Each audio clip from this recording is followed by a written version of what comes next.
Hello Beans, and welcome back to another video. I'm introducing a new type of video that allows me to be more creative and true to my personality. Board game reviews.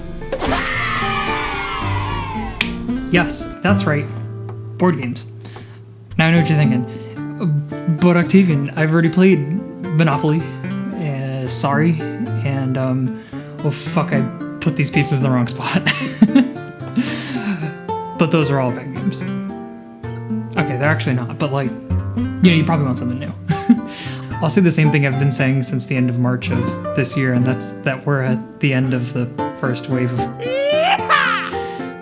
if you're a responsible person, which I assume you are, you've been staying inside as much as possible, and you've been doing what the doctors instructed and practicing social and emotional distancing. You've probably run out of things to do. I know I have. Date night? What are you gonna do? Why don't you go let the kids play Scrabble while you and the missus go play Peggle? Kids driving you crazy? Throw a board game at them. Well, I know exactly what board game you're gonna throw next at their football-shaped heads, your weird fucking mutant kids.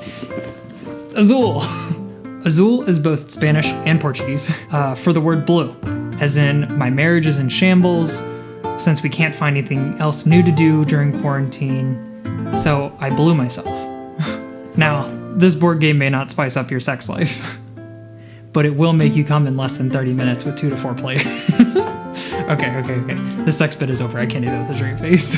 Okay, so Azul is a game that was released in 2018, and it's designed by Michael Kiesling and published by Next Move Games, who they make games like Reef, if you're familiar with that. I'm sure that I'll be doing a Reef review at some point, so you'll definitely get that.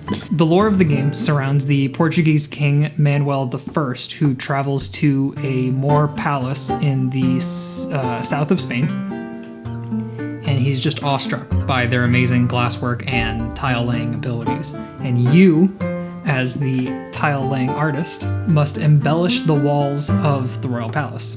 Now, onto the game itself. So, this is what the board looks like, and I know it can be pretty intimidating at first. The top section and the bottom section are made entirely for you to keep your score, and the middle section is what we're going to focus on, because this isn't a game tutorial, this is a board game review. So, what you do is you have these factories that are placed around in a circle.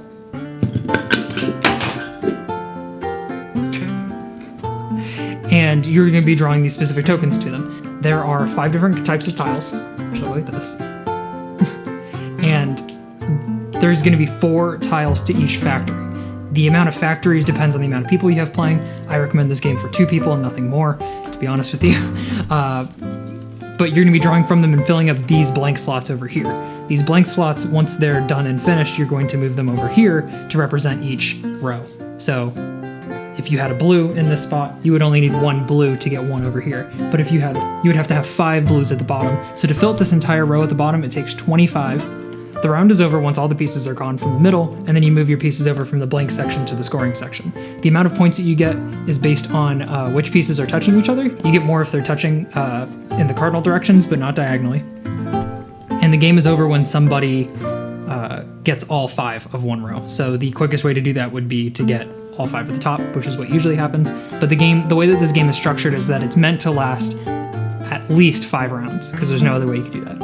I've seen games last up to 20 rounds because people are just trying to avoid filling up the one and get as many points, because you get bonus points if you fill up columns or if you get all 5 of the same color. Now, onto the back side, you have a blank version of what exactly it is on the front.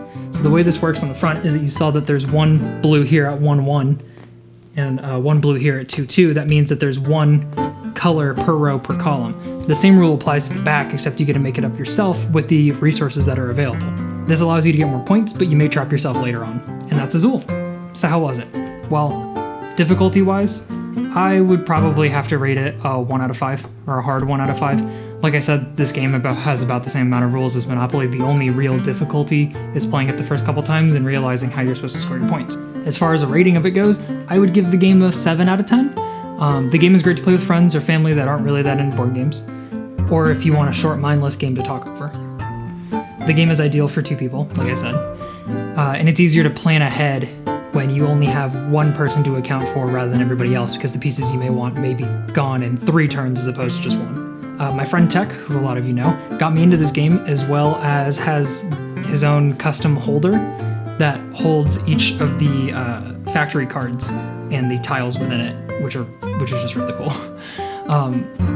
So while doing research for this video, I looked onto Next Move, the publishers, their website, and saw that they have a sequel to this game, and it's called Azul Stained Glass of Sintra, which sells for $40. There are also expansions for this game that include the Joker tokens, which operate like any other Joker token in a normal game. It counts as any color, which you mix into the rest of the bag, or the collector's gems, which look a lot cooler. The Joker tiles are selling for $9, and the collector sets, which there are 2 of, sell for $12 each.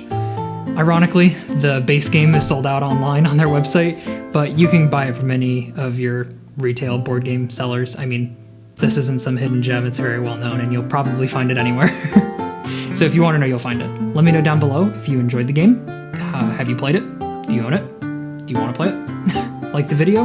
I put out a poll on my Twitter to decide what board game I was going to play, or in review. I plan to do all this in the future, and you can follow me at OctavianX with a 0 at the beginning, not an O, to participate in the poll to find out what I should review next. Thanks, and I'll see you guys in the next one.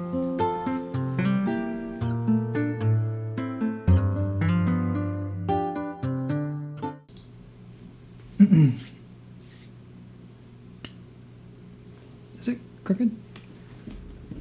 It looks like it's crooked.